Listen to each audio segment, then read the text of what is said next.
बच्चों देखो अब आ गए हम इलेक्ट्रोमैग्नेटिक वेव पार्ट 2। पार्ट 1 में हमने क्या पढ़ा कि वेव के बारे में किसने बताया। हमने देखा मैक्सवेल ने बताया, फिर हमने उसका मैथमेटिकल एक्सप्रेशन सीखा। मैथमेटिकल एक्सप्रेशन के बाद आपने मैक्सवेल इक्वेशन देखा। अब हम कुछ उसकी प्रॉपर्टीज की बात करेंगे, जो उसकी कुछ इंपॉर्टेंट प्रॉपर्टीज हैं जिसको आपको जानना चाहिए। तो चलो हम शुरू करते हैं। पहली प्रॉपर्टी है energy density of electromagnetic wave. क्या होती है देखो, it is sum of density of electric field and magnetic field.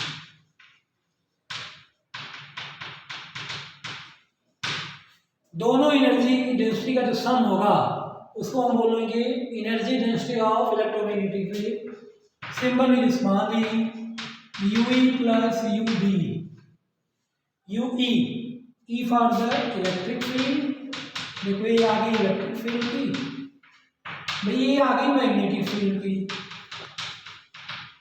देखो, और दोनों का अगर सम कर देते हैं तो पूरे वेव की आ जाएगी। ये क्या है, डेंसिटी ऑफ वेव।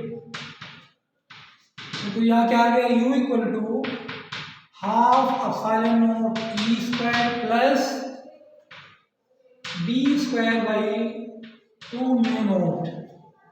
ये हमने पढ़ाया था सेकेंड चैप्टर में, ये हमने पढ़ाया चैप्टर नंबर 6 में। It is sum of both density का, दोनों डेंसिटी का सम करोगे तब आपको मिलेगा कि energy density of electromagnetic wave. कभी कभी हम इसको आरएमएस वैल्यू में भी लिखते हैं, no problem. Half e not e r m s square b r m s square by 2 mu not.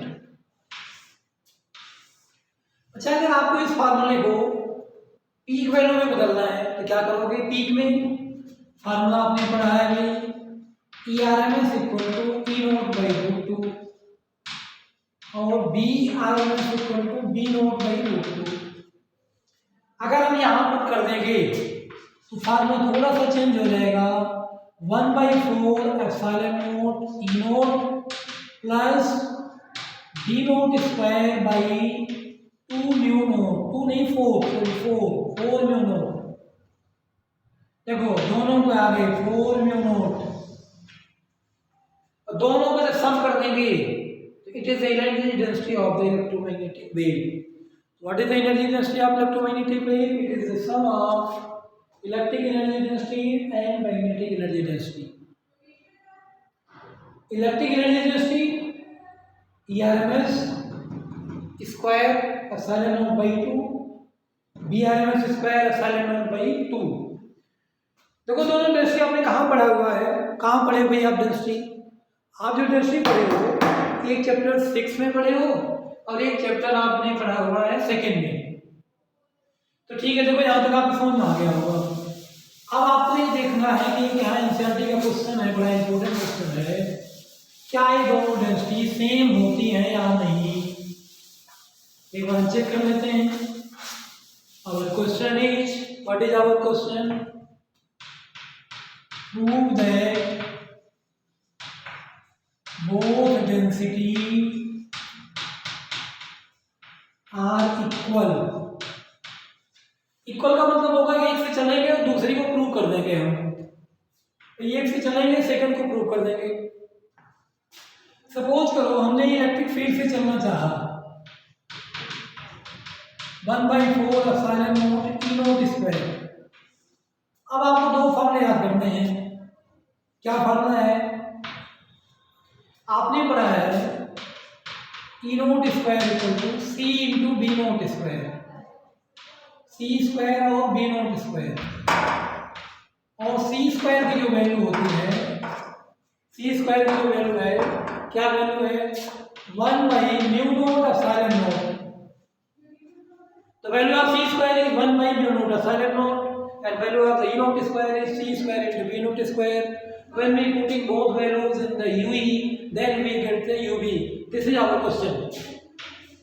If we putting the value 1/4 epsilon naught E naught square C square B naught square, C square की value डालो 1/4 epsilon naught और 1 by सामने है mu naught epsilon naught into B naught square।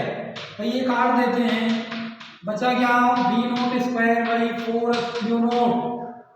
Listen, and this UE just equal to UB. It means UE equal to UB। देखो दो property आपने prove कर ली। किसी बच्चे को कोई भी डाउट होगा तो वो हमें मैसेज कर सकता है कि सर आपने कहा ये थोड़ा हमें डाउट है, आप मैसेज कर सकते हो। वैसे आपको कोई डाउट नहीं मिलेगा, यूई से चलना है। ई नोट स्क्वायर और सी स्क्वायर की वैल्यू डालनी है। जहाँ आपने डाला है और सोल्व किया है तो जो रिजल्ट मिलेगा वही आपको लाना है, आपको कोई दिक्कत नहीं होगी यहाँ तक। अब हमने पढ़ लिया भाई एनर्जी डेंसिटी क्या होती है इलेक्ट्रोमैग्नेटिक वेव का, उनकी प्रॉपर्टी देखो पढ़ रहे हैं हम। इलेक्ट्रोमैग्नेटिक वेव में क्या प्रॉपर्टी होती है, पहली प्रॉपर्टी हमने पढ़ ली है। अब हम चलते हैं जरा देखो property number 2। Property number 2 intensity, ध्यान से समझोगे जरा आप। Intensity of electromagnetic wave, property number 2 intensity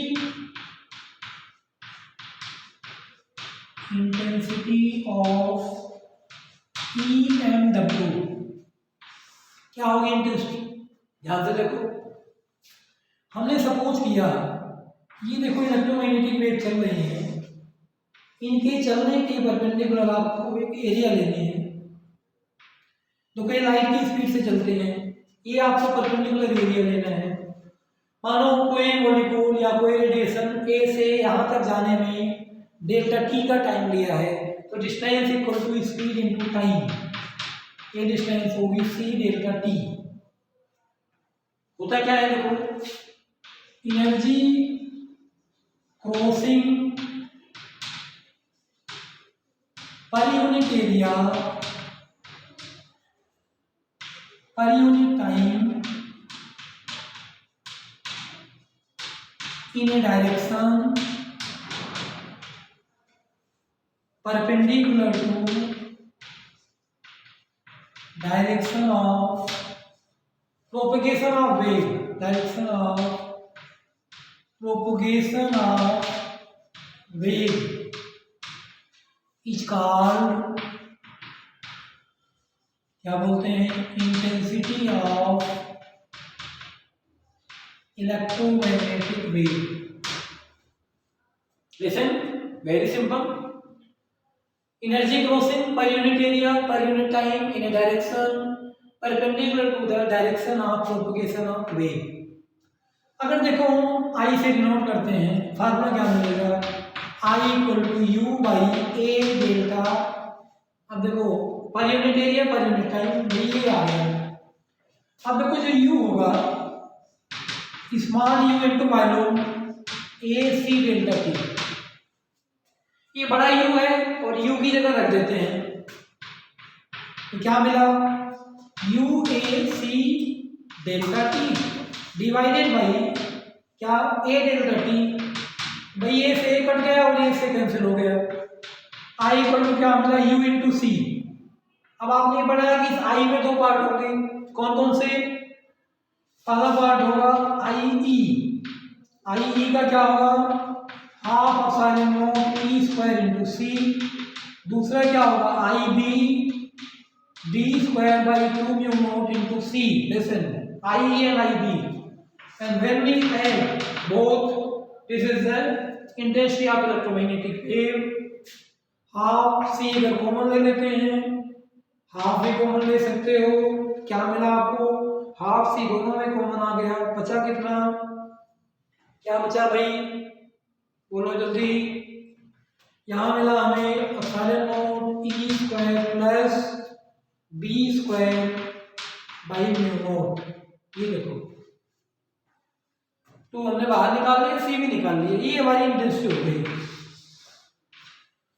तो आपको याद करना है इंटेंसिटी, हम मानेंगे इलेक्ट्रोमैग्नेटिक वेव देखो इस डायरेक्शन में चल रही थी और इनके चलने के परपेंडिकुलर एक आपको एरिया लेना है।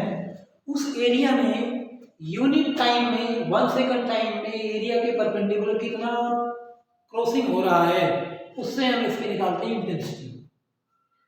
तो देखो स्टूडेंट, हमने दोनों चीजें पढ़ा, पीछे मिला हमने energy density and what is the intensity. अब इनकी थोड़ी सी और प्रॉपर्टी पढ़ेंगे। जरा देखो अगली प्रॉपर्टी क्या है इनकी वेव की, दो चीजें हम आपको पढ़नी है। जरा अगला देखो momentum, momentum of electromagnetic wave. What is the momentum? It is a vector quantity. Momentum of electromagnetic wave, तो वो मोमेंटम का फॉर्मूला होता है U by C, energy by C. और अगर इलेक्ट्रोमैग्नेटिक वेव आ करके रिफ्लेक्ट हो रही है, ये देखो आने के बाद अगर रिफ्लेक्ट हुई है तब momentum U by c minus minus U by c, 2U by c. If wave is reflected, if wave is reflected, अगर वेव रिफ्लेक्ट हुई है तो आ जाएगी, देखो मोमेंटम आ गया। एक और देखो radiation pressure of electromagnetic wave. Radiation pressure PR equal to I by C। What is the radiation pressure when electromagnetic wave? मतलब आप कह सकते हो it is pressure exerted on the surface when wave is incident on the surface।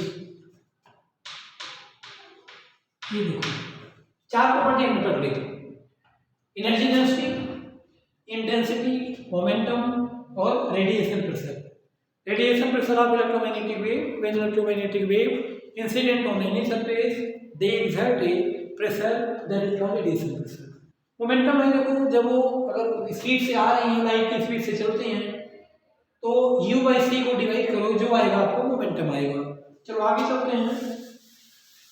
देखो इनका एक बड़ा important point आपको बन रहा है इलेक्ट्रोमैग्नेटिक वेव का, स्पेक्ट्रम। क्या होता है स्पेक्ट्रम? देखो देखो इनके स्पेक्ट्रम में ध्यान देना, स्पेक्ट्रम ऑफ इलेक्ट्रोमैग्नेटिक वेव।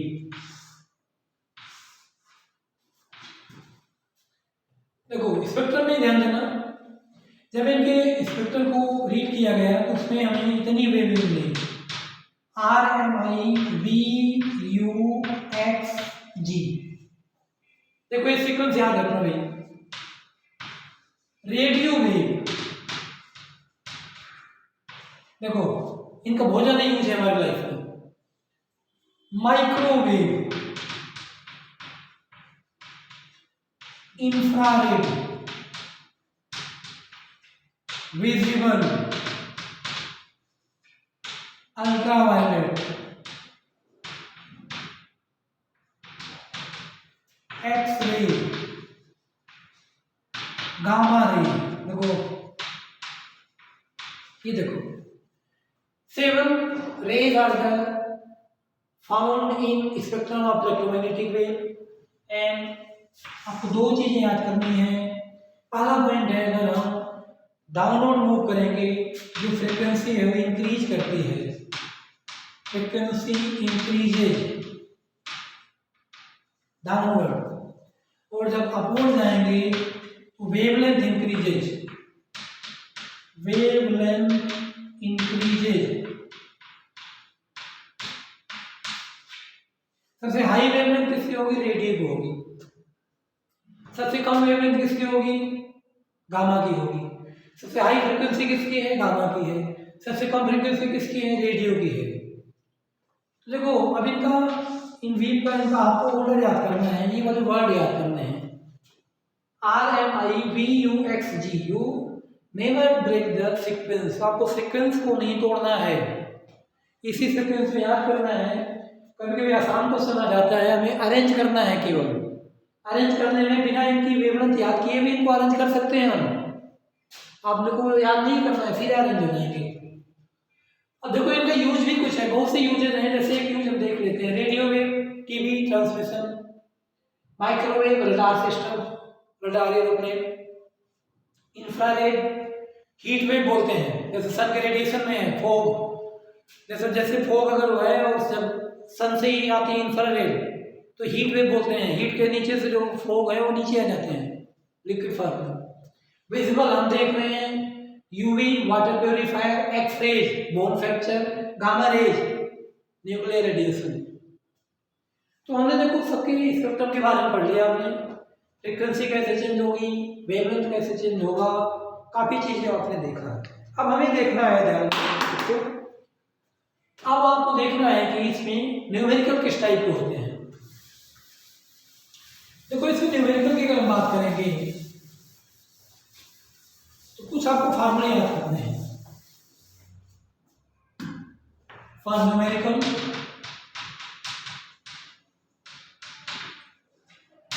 पहला फार्मूला है E0 by B0 equal to C। दूसरा देखो K equal to 2 pi by lambda. तीसरा देखो ओमेगा 2 पाई बाई T। चौथा देखो C equal to nu lambda. पांचवा देखो C square equal to 1 by mu not epsilon not. छठा देखो C इक्वल टू 3 इंटू 10 की पावर 8 मीटर पर सेकेंड। इतने फार्मूले आपको याद करने हैं और एक इक्वेशन बनेगी, देखो 7 formula E equal to E0 sine kx minus omega t. ये देखो जिस बच्चे ने 7 फार्मूले याद कर लिया उसको न्यूमेरिकल आ जाएगा। E0 is the amplitude of electric field, amplitude of magnetic field. E0